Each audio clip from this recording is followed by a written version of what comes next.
Hey, everybody. Frank here with another episode of Modern Church Leader, joined by the Brad Lomenick.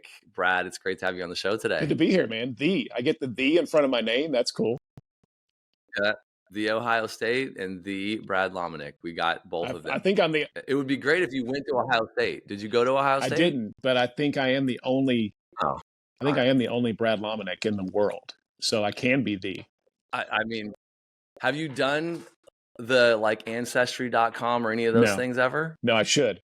Okay, I haven't either. We were having a chat in the car with my kids the other day. They were asking us, because a buddy had done it, and I don't know.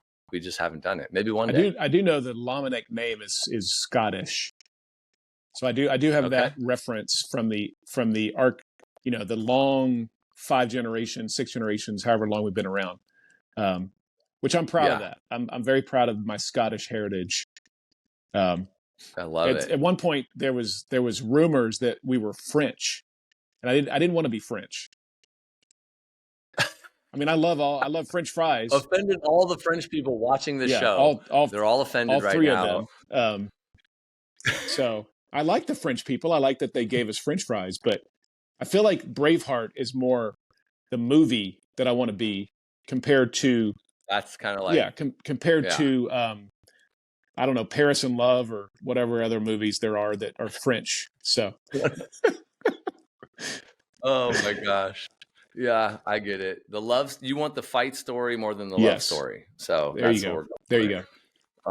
Well, tell us for this, our audience of 3 that you referenced, tell us how you got into what you're doing. You ran Catalyst for a long time. I'm sure there'll be a lot of people that know Catalyst. You've written a great book. We're going to talk a little bit about that. It's brand new, just hit the shelves. Exactly. So we're going to have fun talking about that. But how did you get into, serving the church? Let's generically that bucket. Sure. Well, I mean, John Maxwell really, for me, Frank, was like the catalyst, truly. I mean, we all have those who's in our 20s who give us a chance, that we're knuckleheads and we're young and dumb, and then we get connected to someone and they really change our trajectory. So for me, it was John Maxwell. I mean, I got connected to his organization, and many would probably, when I referenced that when John would send out cassette tapes of his leadership content, that was the, Enjoy, that was the name of the organization. And there was a bunch of us who were young and got around him, and I was one of those. And so that was 20 plus years ago. And so all the things with Catalyst and other big conferences and events and being connected to churches and pastors and leaders in general, it was because of my of just truly one person changed the trajectory for me. Right. Yeah. I sat in, this is with a buddy who pastored a church for a long time, got into coaching for pastors and senior leaders. And it was last year he does this kind of smaller gathering, maybe 50 churches, something like that. There'll be 50, 75 people, but it's with John Maxwell. So it's in Florida. It's at a hotel out there. He gets them together, and Maxwell speaks for a day, right? Does kind of a day, I don't know if it's not like 8 hours of teaching, but it's a lot of Maxwell, right? And I got to sit in it and just hang out. And it's the first time I've ever heard Maxwell in person. I've read his books and heard him online and whatnot. But dude, I couldn't stop writing notes. He's just amazing. And he was riffing on something he was gonna write. Hadn't written the book yet, but was kind of just sharing his notes of something that he was one day going to publish, right? And it was incredible. So I can fully understand how he could have a massive impact on an individual and change the whole course of their life. Yeah, he truly does. And I mean, that's the lesson for me now. And the lesson for me the last 20 years is, well, I want to have the same impact on people on my team or people that I'm around, or even the people you indirectly are impacting or influencing. And I mean, I got to travel with John a little bit, but we weren't best buddies. And that's the thing. So many of us, we have the ability to impact people that are close or even far away from us. And so this idea that, you know, you're a value adder to people, that you actually like give people courage. You know, you come alongside and they walk away from an interaction with you and they're better because you've Yep. invested in something in them. And all that is, that's just the osmosis and being around somebody where they create a culture that is now like the norm. And so it wasn't just leadership, but it was more like life. And Life. you know, if you looked at the coaching tree, for example, of John Maxwell, and so many young leaders who at some point worked around John and then now they've gone on to do other stuff. I mean, it's a pretty significant coaching tree of pastors, of marketplace leaders, of authors, of movement leaders. You know, so again, that's the lesson that I think everybody, not everybody's going to be John Maxwell, but we all have the ability to have our own coaching tree of people who've worked around us, even if it's like for a year or two, and they go, man, when I was at Tithely and I worked on Frank's team, I was only there for 2 years, but those are the 2 best years perhaps of my entire career. That's, oh man, wouldn't that be awesome? exactly. And this is true. Like, I can only aspire to have something like that said. and it's going to be true more and more because the average like young leader going forward is going to have a lot of different job assignments. Right. I hope they all stay for 30 years at Tithely. But the reality is now they're all like free agents. So I've got to bouncing around more. I've got to change my mindset and think I might only have a year or two with them, and if how can I release them when they leave here after 18 months or 2 years or 5 years, and that this was one of the best seasons for them. Yeah, no, I hear that. I mean, I think like there was the day of people, right? Like loyalty and longevity of a company was like a real quality, right? Like people praised that kind of thing. But I don't think this is necessarily like a selfish thing, but I feel like the marketplace shifted, right? It's like you kind of have to move around. Not in every situation, but you know, a large, like in a very general high level sense, like you kind of have to move around to progress in a career. Right. And you can move around. That's the other thing. Like you actually, and it is easier to move around. Yeah. There's way more opportunity. Yes.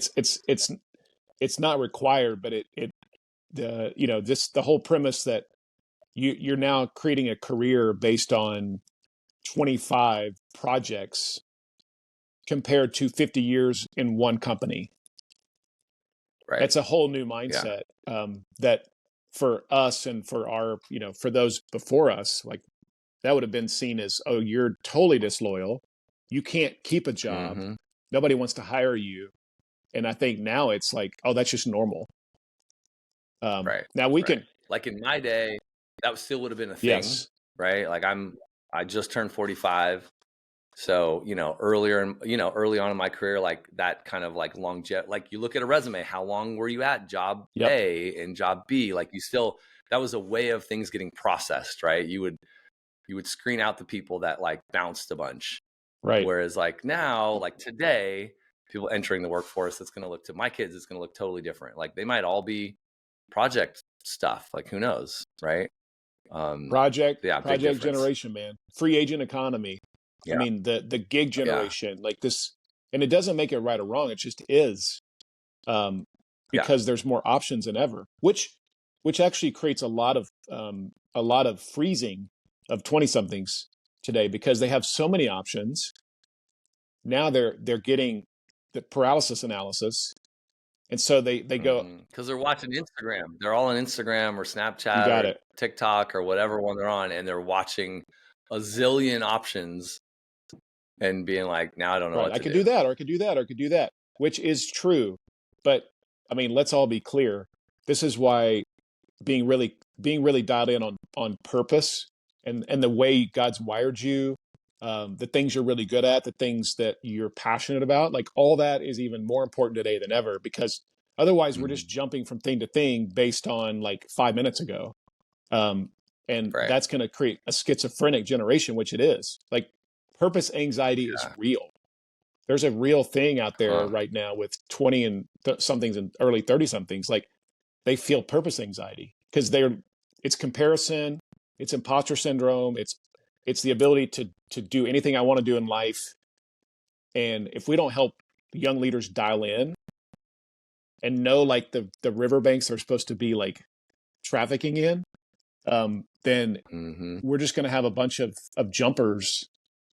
And this is what's happened in the church the last 3 years. Yeah. You've watched a lot of people, I think, arguably, who looked around and thought, okay, actually working for a church was probably something my parents wanted me to do.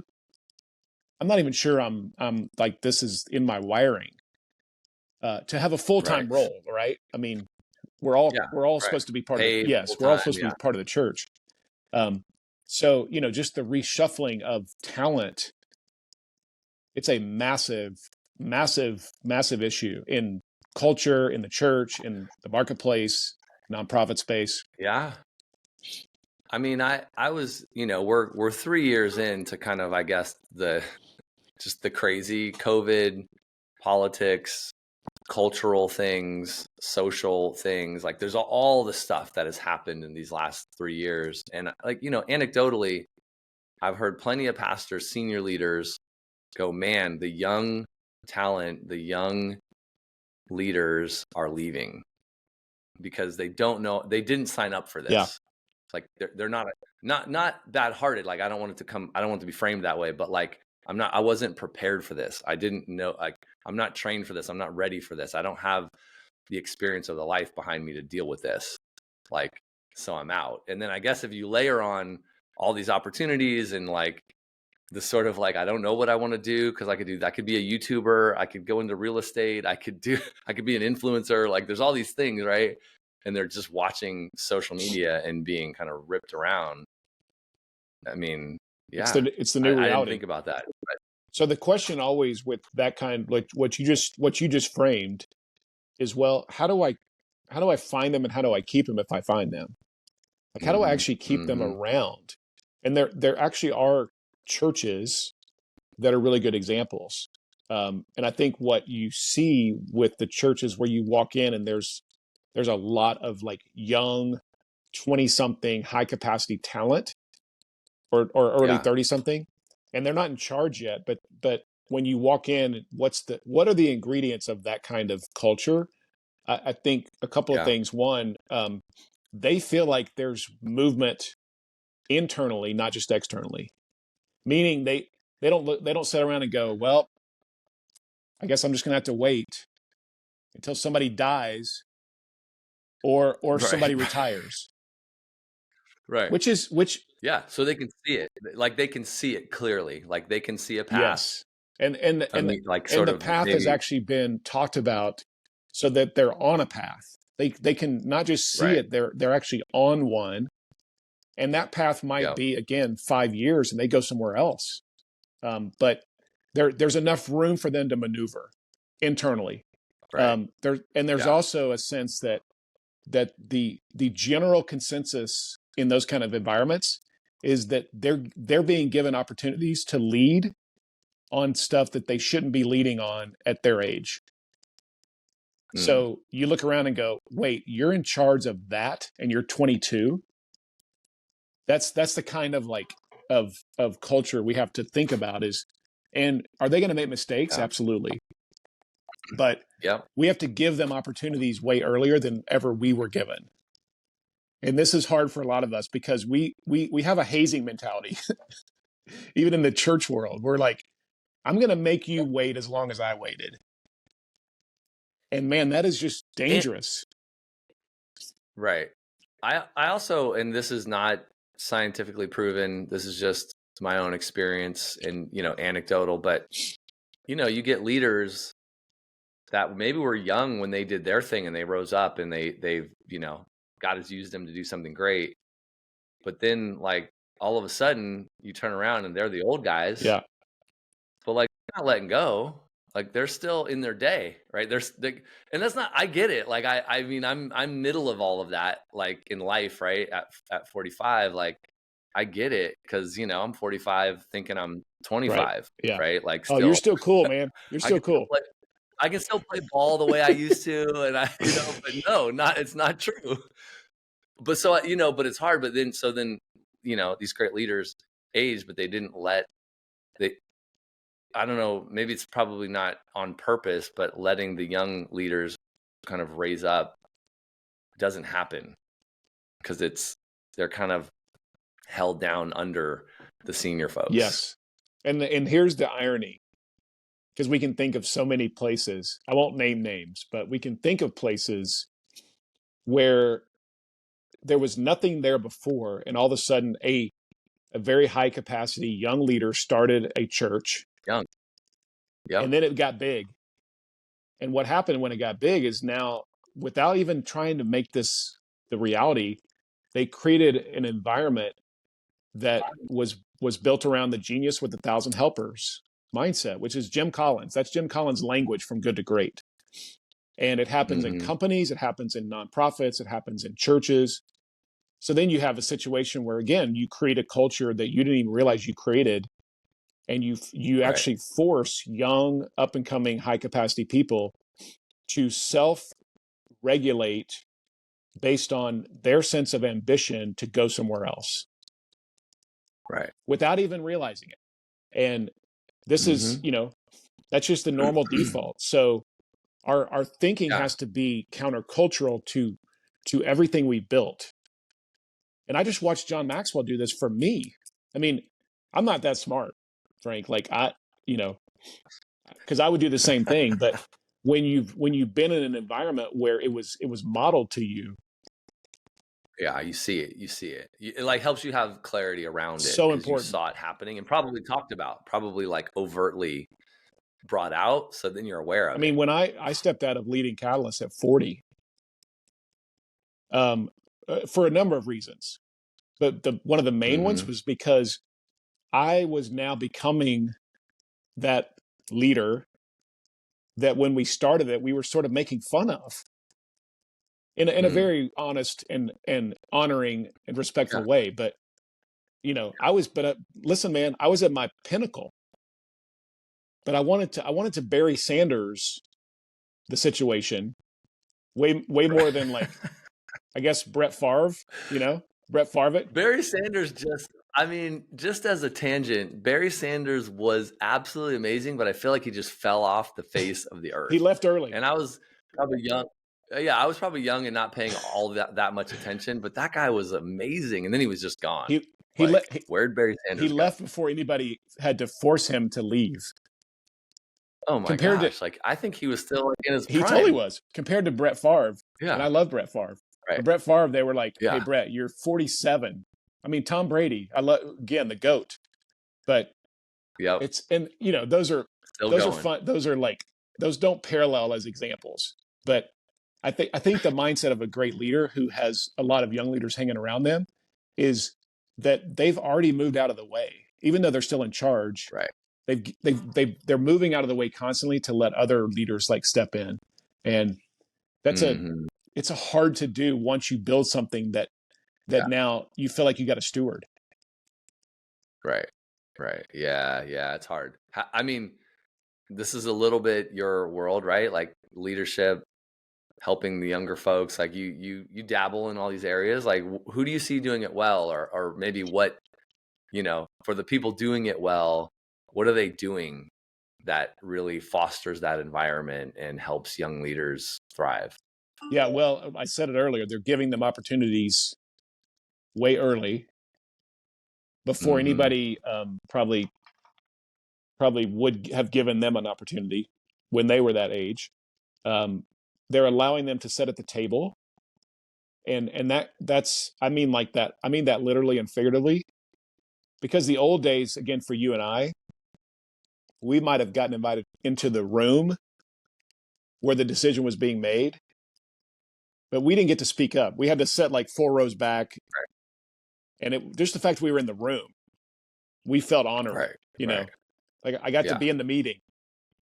And the Yeah. average 20 Yeah. something Totally. today, in general, I'm stereotyping, but the average younger leader, they expect to be at the table. Now, again, they got to show up and put their big boy or big girl pants on and play Yeah. at that level and not get offended or get hurt when we say, "Hey, that idea stinks." You don't stink, Right. but they've got to be able to add value. But we do have to we Yeah. do have to invite them to that table. And I find it even in my own world, right? Sometimes you just got to let the young folks. It's weird, young folks. It sounds so dumb, The young but kids, the young people. yeah, just like they throw stuff out, and you're like, I don't even know why you're talking right now, because whatever's coming out is like either like not good or yes, of course, or whatever, Yep, right? But that's how you grow. exactly. Like people need those chances. They need those opportunities because they're not you, right? They got 20 more years to get there, and it took you 20 years to figure those things out that now are just you kind of know and understand via like experience and intuition, right? Yes, So, and you got to give them those opportunities and just let it fly. for all the young leaders, this works both ways. I mean, young leaders, again, if your expectation is, oh, Brad or Frank, please invite me to that meeting where we're making the decision. Great. Okay. You're invited. Now, again, I need you to show up prepared. I Yeah. need you to show up. Right. You're now being asked to outkick your coverage as it relates to your level of authority and responsibility in the organization. So you better be Hmm. like acting and dressing and praying and speaking and thinking like you're in my seat.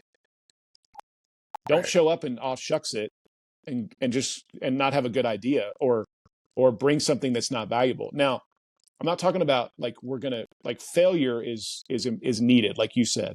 But Yeah. again, Yeah. when we say to that young leader, hey hey Ted, what do you think? And they throw out something that's awful.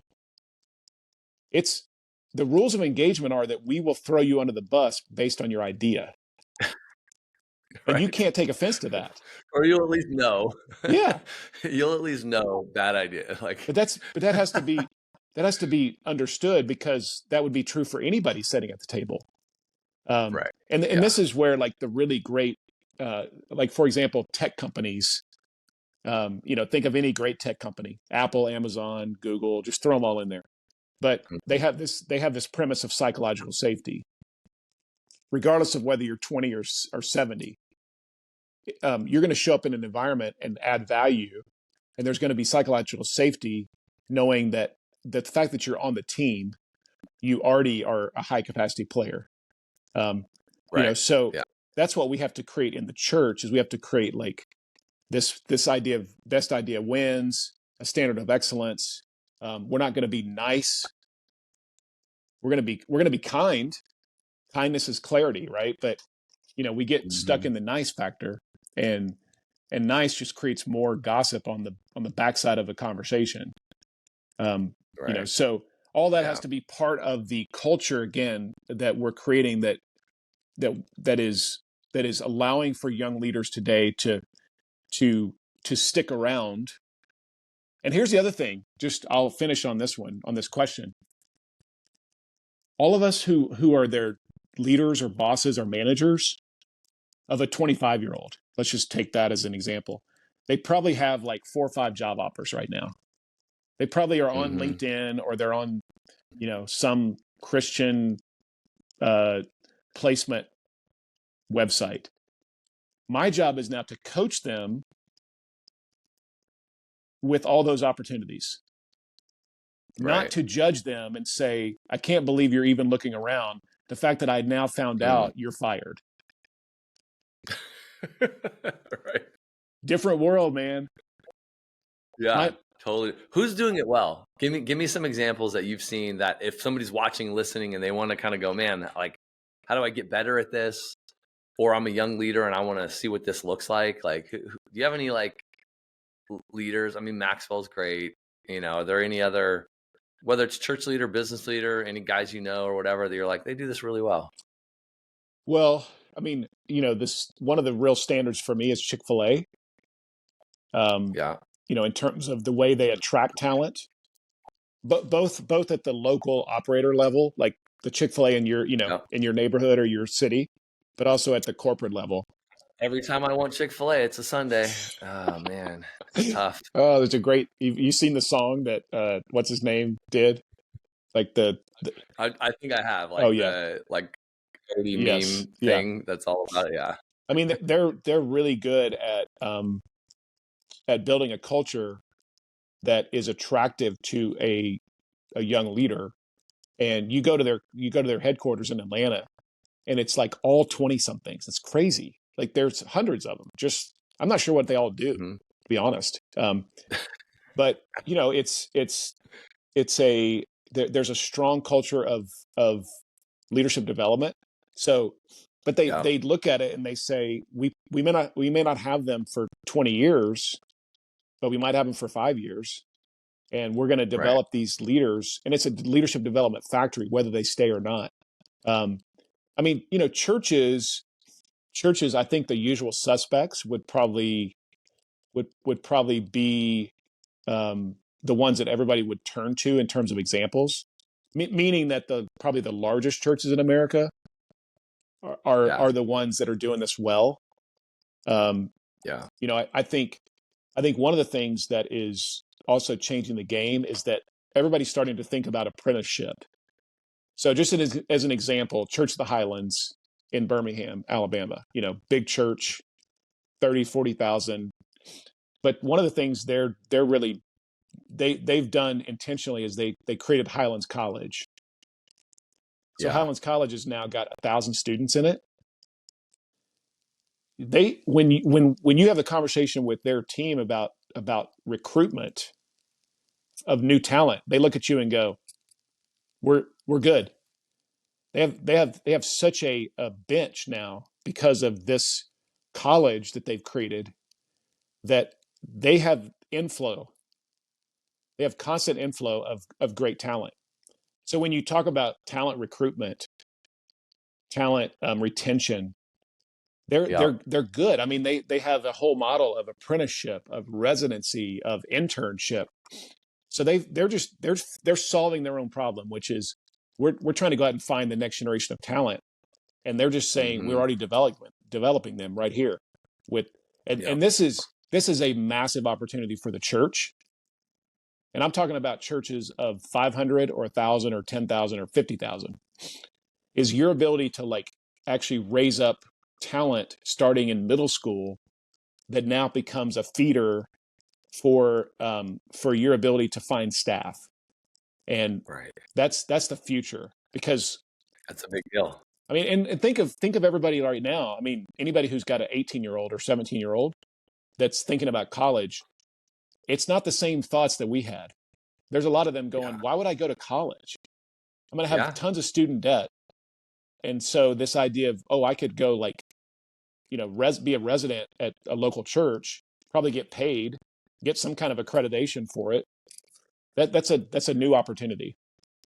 Yeah. It's big. And just the YouTube generation. I mean, you can learn so much online Exactly. as compared to even when I went to college, and certainly, before me. I mean, there's so much that's free if you're resourceful and curious and motivated. You can learn a lot all by yourself, You can right? curate your own degree, basically. Yeah, yeah, yeah. Well, man, I know you got a jam. This has been awesome. You wrote a great book. It just hit the shelves, so I want to make sure people know about this. 7 years ago, We yes. kid. It didn't just hit the shelves, but it is a great book. So I want to make sure people know about it. H3 Leadership. Where should people go? Is it just Amazon search for H3 Leadership? Yes, anywhere. And by the way, It's everywhere. the one thing I would say for everybody to do, if you were going to ask me like how do they connect with me, is my podcast. Like it's free. Okay. H3 Podcast Leadership Podcast. And the reason I think it's on. valuable is that I do links and recommendations and resources on every episode. Yeah. So I'm like, I'm trying to figure out what are the other podcasts people need to listen to?